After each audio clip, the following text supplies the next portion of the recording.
Have you ever watched someone get punished? Not because they did something wrong, but because they simply looked like they could? What if that someone was a 17-year-old girl with straight A's, a college acceptance letter, and a heart full of dreams? And what if the system meant to protect her, instead tried to erase her? This isn't just a story about a backpack. It's not even really about a courtroom. It's about what happens when a voice refuses to stay silent and when the right person finally decides to listen. Because what started as a false accusation at a strip mall ended with one of the most powerful people in America walking into a courtroom not to defend the system, but to tear it apart. Stay with us because this story might change the way you see justice silence and what it really means to speak up. It was supposed to be a quick trip. Saturday afternoon in Tempe, Arizona. The kind of warm, breezy day where the sun made everything feel a little softer. Maya Porter, just 17, was headed to a place called Discount City. Not the fanciest store, but cheap close, and it had what she needed, a plain navy backpack. Her finals were 2 weeks away. Her old one had a broken zipper, and she had just been accepted to UCLA's pre-law program. Life felt like it was falling into place. Her teachers praised her. Her parents, both high school teachers themselves, couldn't have been prouder. That morning, her mom even joked, "Don't spend a fortune, Maya. It's just a backpack." Inside the store was a blur of sound, kids darting between aisles, a cashier shouting for a price check, pop music crackling over old speakers. Maya found her bag in under 5 minutes. Simple, clean, hers. She stood in line, scrolling through her phone, texting her best friend about prom dresses. And that's when everything shifted. A man in a red polo shirt, who she later learned was the store manager, tapped her on the shoulder and said something that would split her life in two. "You need to come with me to the back room. Someone saw you stealing." Maya blinked. She hadn't touched anything but the backpack. She hadn't slipped anything into her bag. She hadn't even wandered off the main aisle. But none of that seemed to matter. Not to him. Not to the customers who were now staring. And not to the system she was about to step into. A system that had already decided what kind of girl she was. Maya Porter had done everything right. She got up early every day. She studied late into the night. She didn't party, didn't skip class, didn't talk back. She was the kind of girl teachers loved and college recruiters chased after. And at just 17, she had already secured a spot in UCLA's pre-law program. Her dream to become a civil rights attorney. She wanted to help people who didn't have a voice. She just never imagined she'd need one for herself so soon. That Saturday afternoon in Tempe, Arizona, Maya just needed a backpack. Her finals were around the corner, and the zipper on her old one had finally given out. Nothing fancy, just something reliable. Her mom had smiled that morning and said, half joking, "Don't spend a fortune, Maya. It's just a backpack." So Maya went to Discount City, a cluttered little strip mall store she'd passed 100 times. She barely glanced at the security cameras or the dusty shelves. She wasn't worried. Why would she be inside the store, buzzed with Saturday?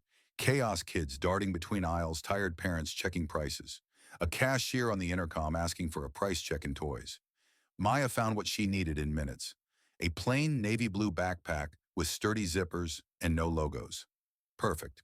She got in line, pulled out her phone, and began scrolling through texts. It was just another errand, until it wasn't. A man in a red polo shirt, older, stiff posture, clipped tone, tapped her shoulder. His words were sharp and public. "You need to come with me. Someone saw you putting merchandise into your bag." Maya blinked. "What I didn't." But he was already turning toward the back room. She glanced around. People were watching, whispering, judging. And just like that, her voice shrank under the weight of their stares. In the cramped back office, the manager asked her to empty her pockets. Maya's hands trembled as she complied. She pulled out her phone, her student ID, a tube of lip balm, and the backpack.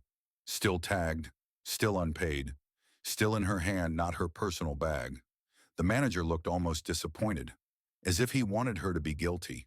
And when he said he was calling the police company policy, he claimed Maya felt like the ground had shifted beneath her feet. The officer who arrived was polite, too polite. He said he was sorry but had to follow procedure. Still, he handcuffed her in front of customers. Maya sat in the back of the cruiser, her cheeks burning, her heart pounding. She had never even had a detention before. Now she was headed to the station. for a crime she didn't commit.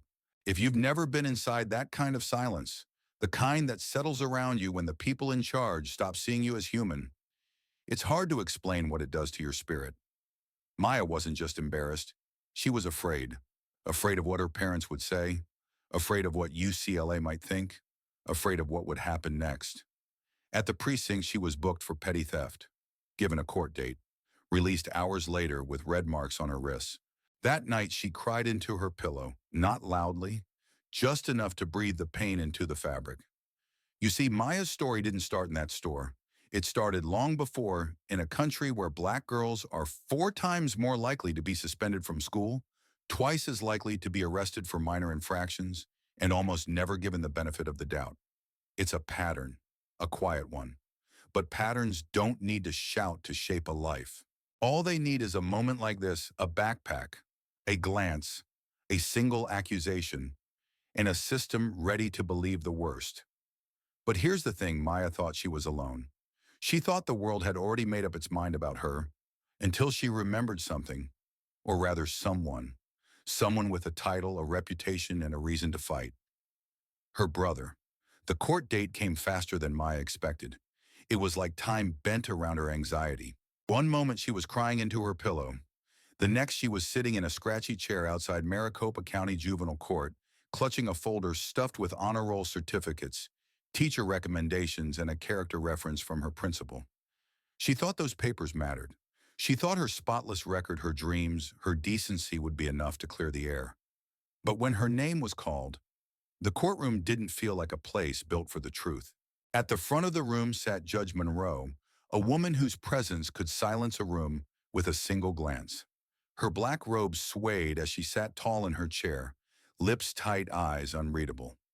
Maya rose to her feet, her knees trembling, her lawyer, an overworked local attorney named Mr. Halverson, standing stiffly beside her. "Your Honor, the defendant pleads not guilty," he said. Judge Monroe didn't flinch, didn't nod, didn't even ask Maya a single question.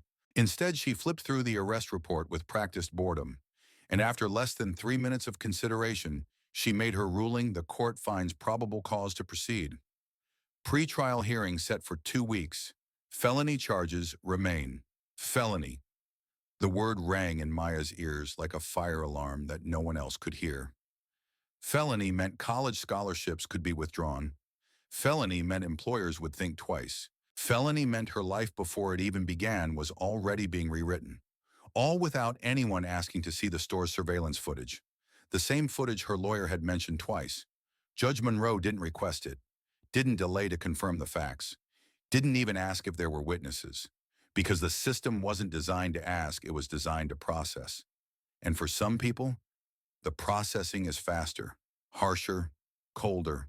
According to a 2021 report by the Sentencing Project, black youth are more than 5 times as likely to be detained or committed than white youth for the same infractions.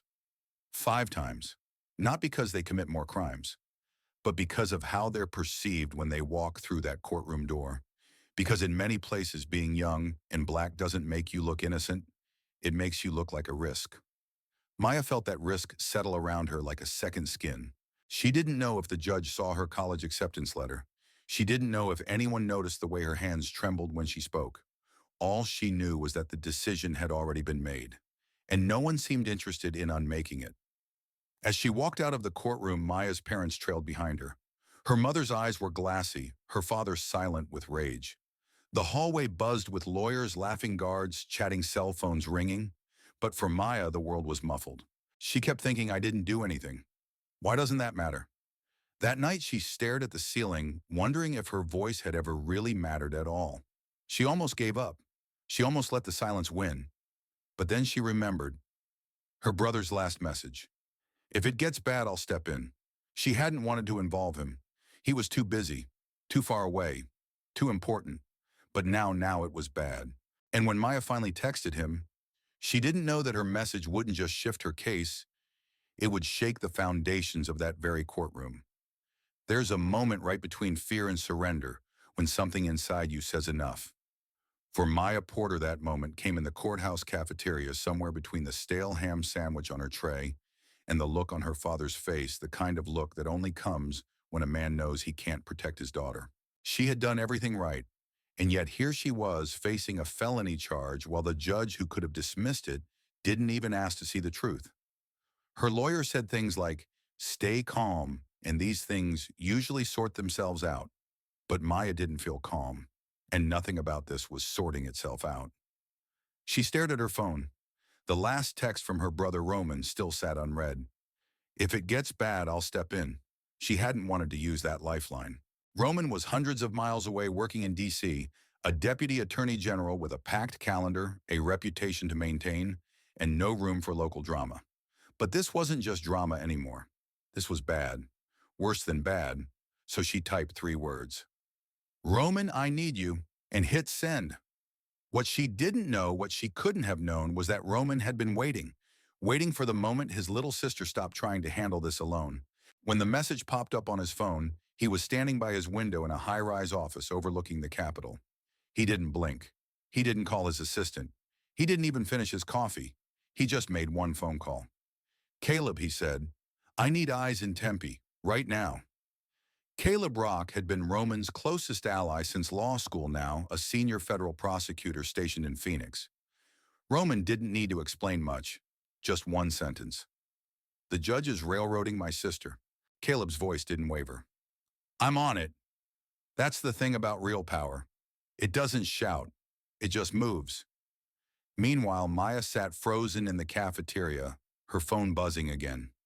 "Stay put," Roman's reply read. "Don't sign anything. I'm sending someone."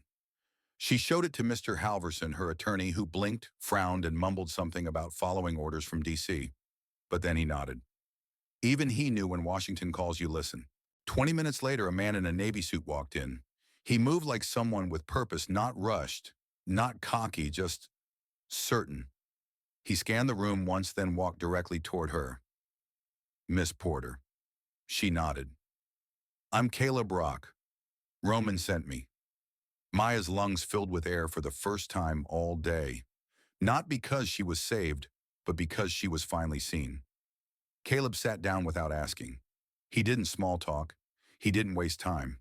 "Tell me everything," he said, pen ready. Eyes locked on hers.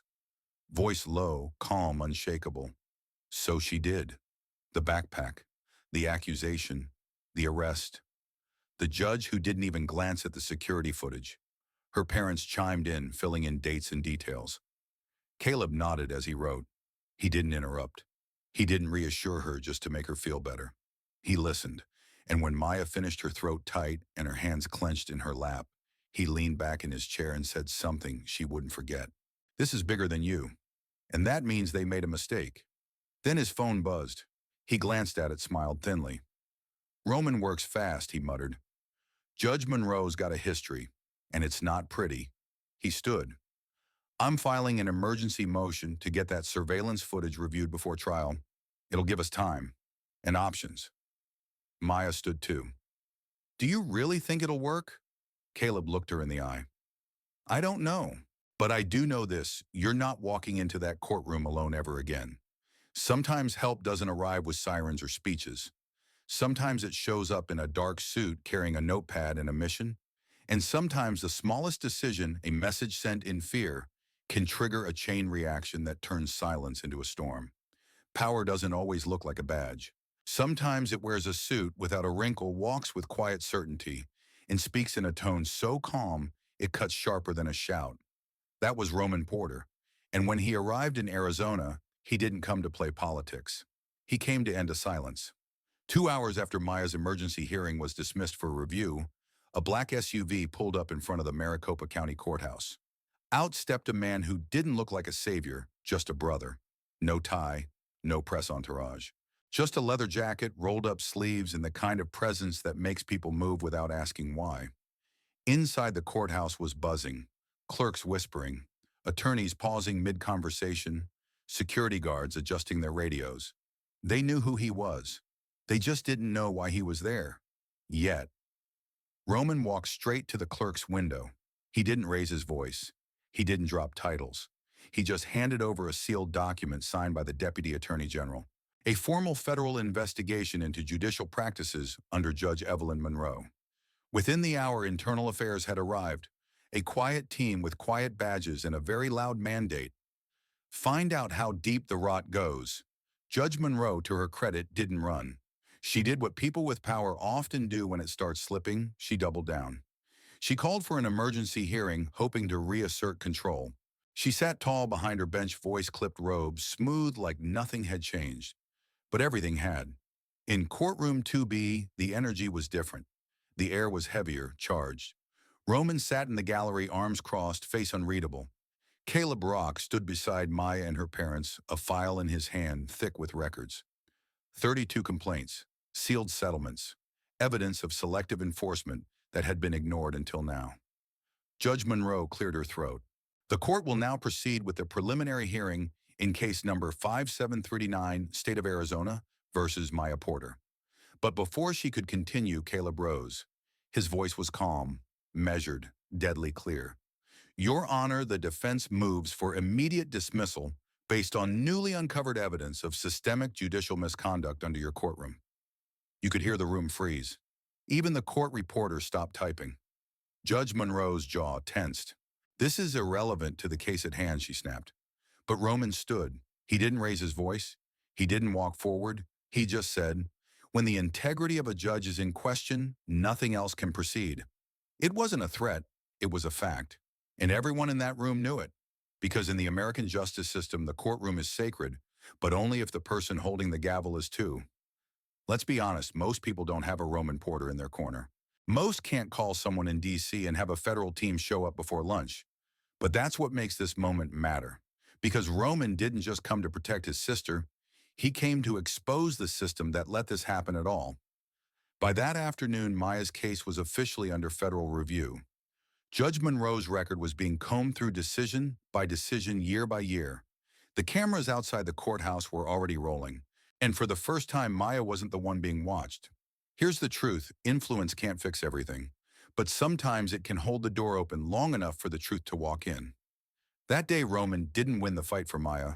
He just made sure the fight could finally start on level ground. At first, it looked like paperwork: folders, files, scanned PDFs with legal jargon and black marker redactions. But buried in those pages were lives, stories. Young men and women, mostly black and Latino, who like Maya had walked into a courtroom expecting the law to be fair, and walked out with something far heavier than a sentence. They carried silence, stigma, and the weight of a system that never really saw them. Within 48 hours of the federal investigation being announced, Roman's team had uncovered over 32 separate complaints filed against Judge Evelyn Monroe. On the surface, they looked like formalities, a few lines typed in frustration, dropped into a system that rarely calls its own to account. Most were dismissed on technical grounds. Some were quietly sealed with confidential settlements. None ever made it to the light until now.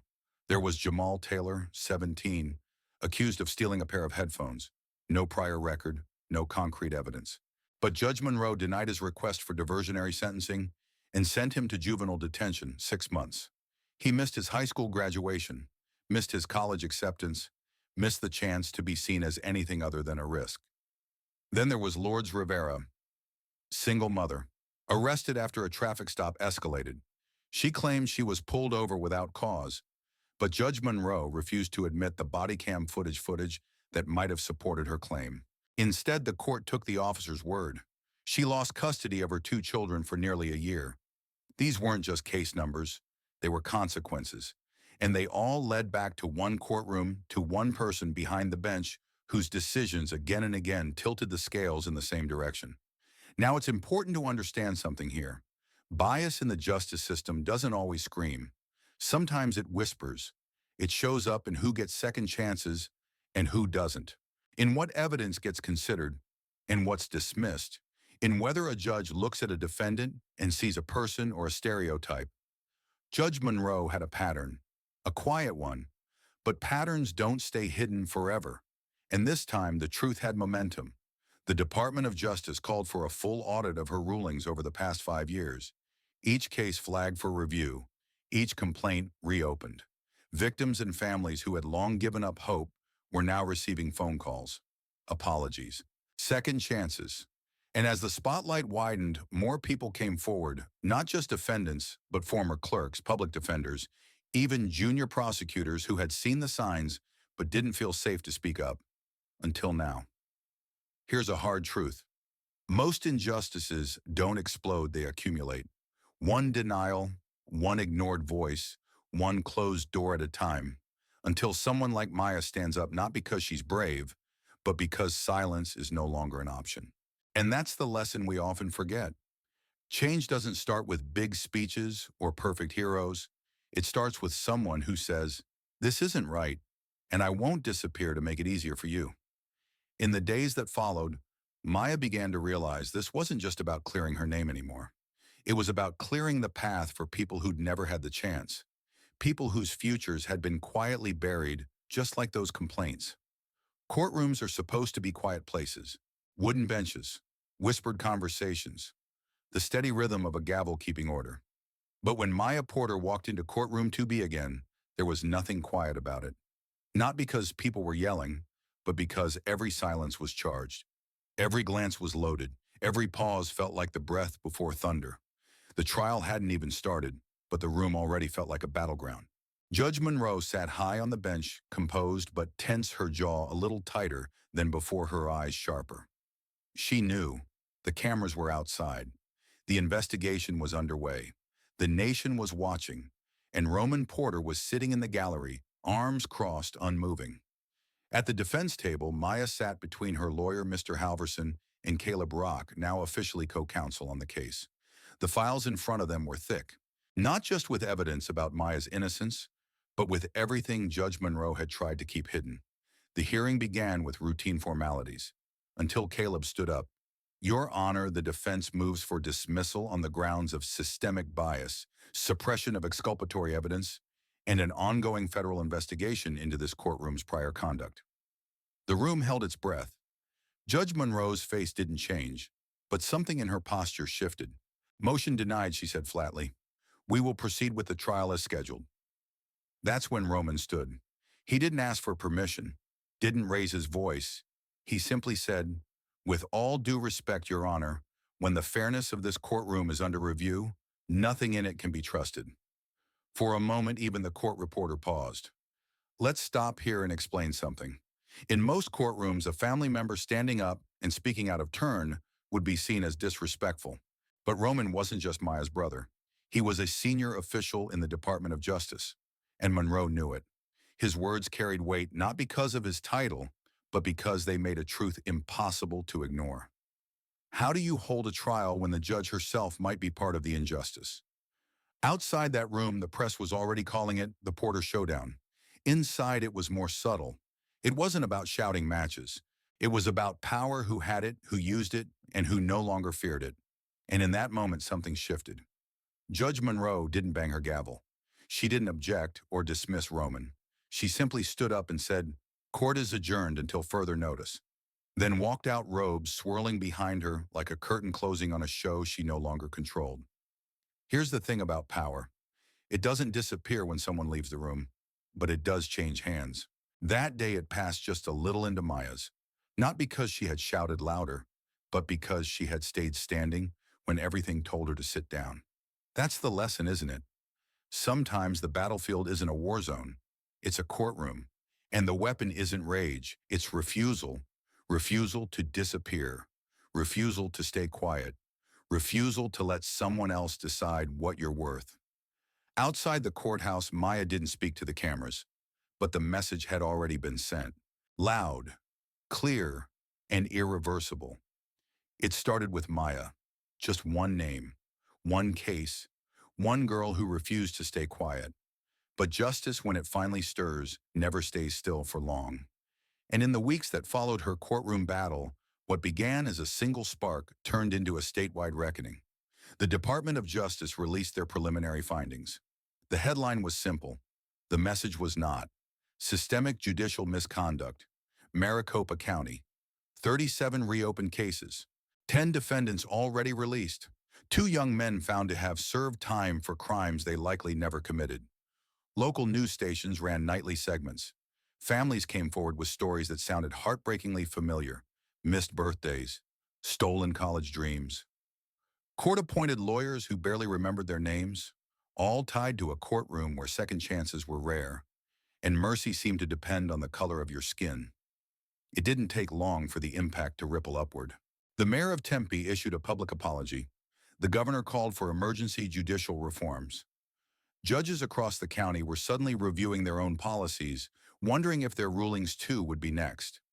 Mandatory bias training was ordered for all sitting judges. Several controversial sentencing practices were suspended. The Arizona Bar Association opened a new branch task force, and for the first time in decades, the public was paying attention. And Maya, she stayed quiet through most of it.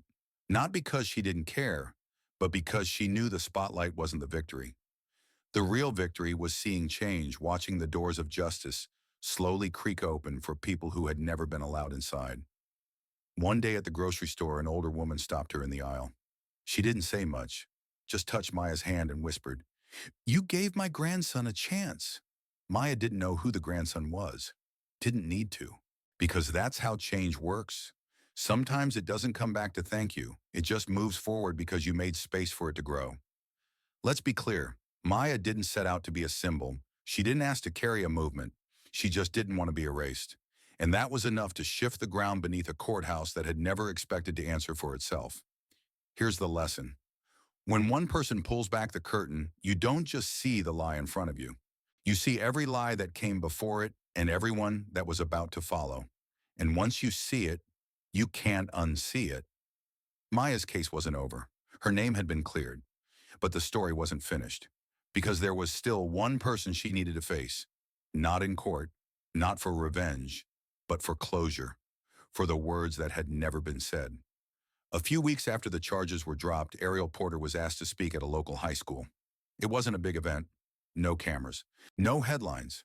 Just a room full of teenagers, some slouched in their chairs, others scrolling through their phones until she stepped up to the mic. She hadn't planned a speech. She didn't read from notes. She just spoke honestly about the backpack, the courtroom, the fear.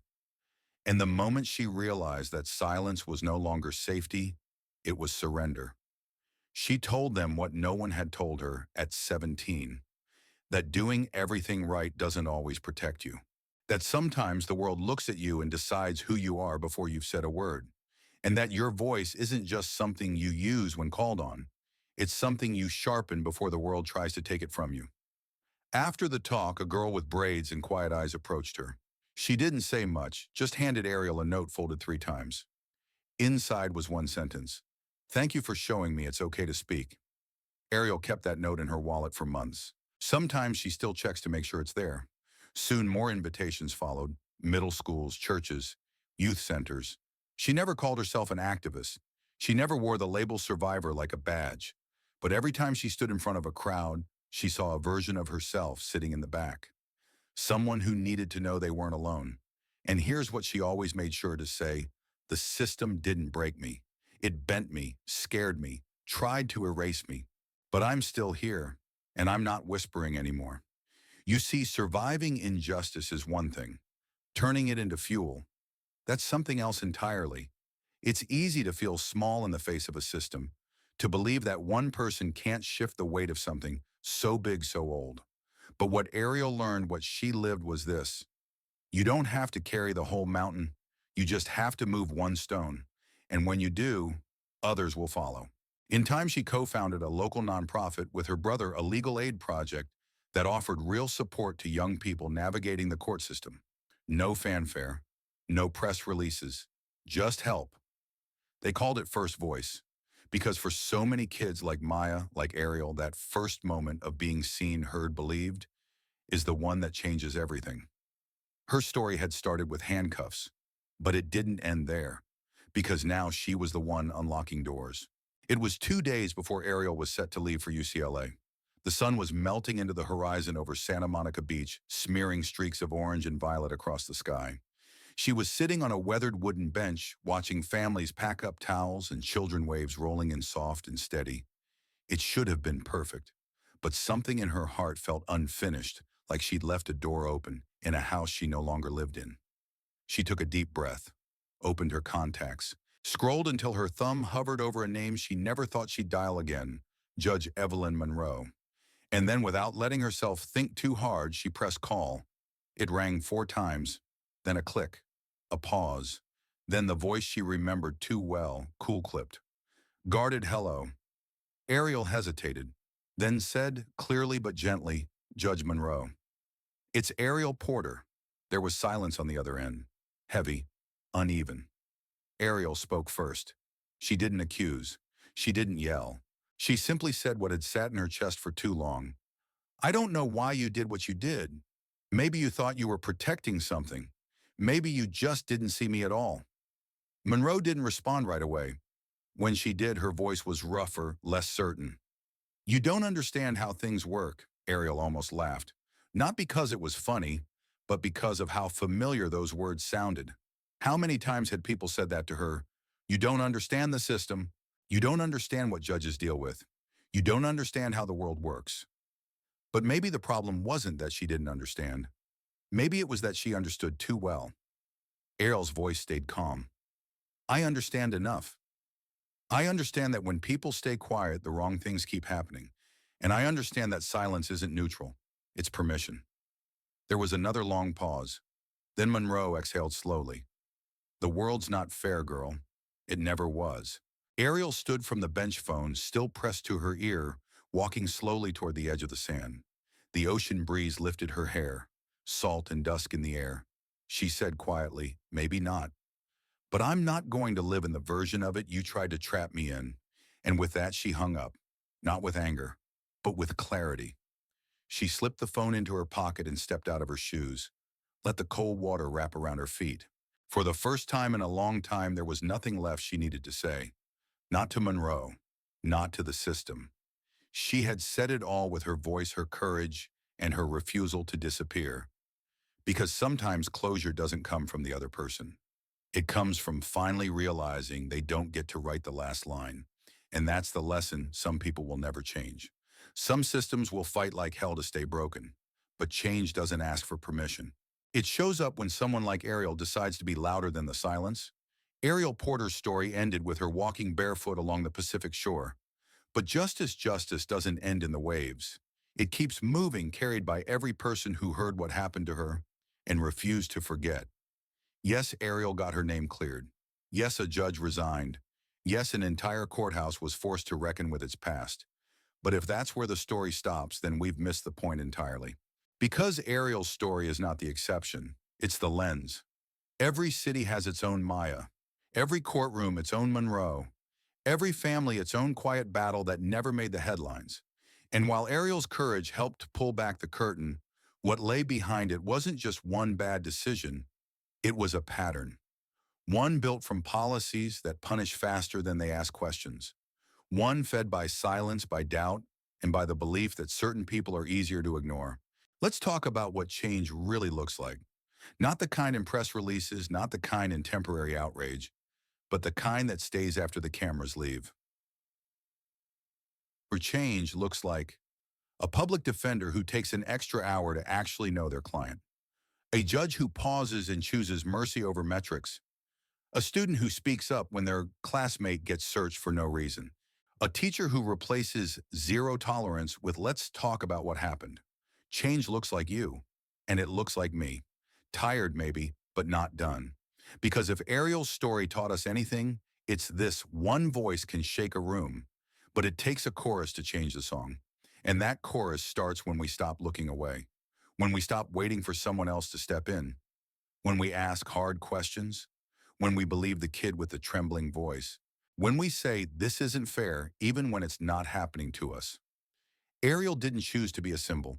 She just chose not to be silent. And in doing so, she gave others permission to speak too.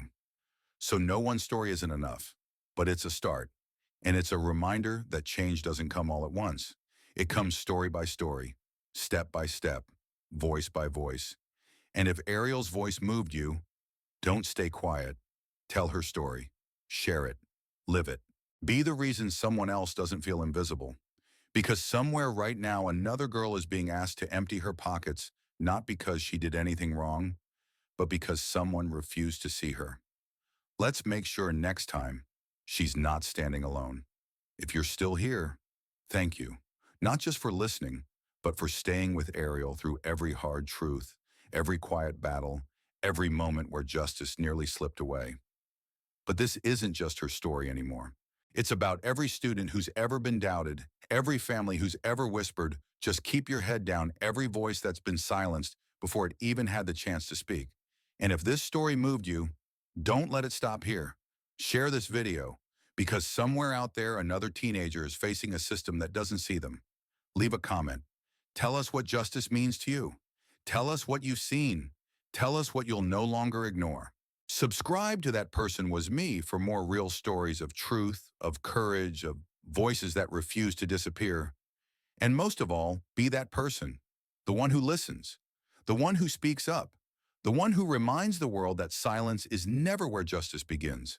Because sometimes all it takes, Shirum, was one story, told loudly enough, by someone brave enough, to make others finally see.